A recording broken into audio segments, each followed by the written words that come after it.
one word from God can change your life. You're listening to Daily Prophetic. Some of you have felt shut off, separated, held at a distance, as if there are invisible barriers that have stood between you and others, between you and peace, between you and the fulfillment of promises. But the Lord says, I am pulling down those walls of division and isolation. The things which have felt sharp are being made smooth. The things which have felt untouchable are being brought. For I, the Lord, am at work.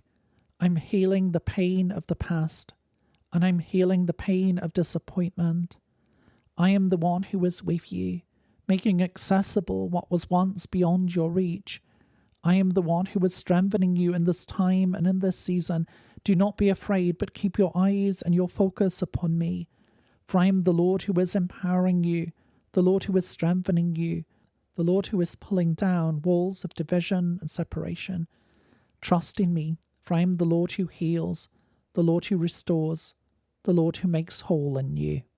To receive a personal word, click on the link in the top left of the screen or visit requestword.com.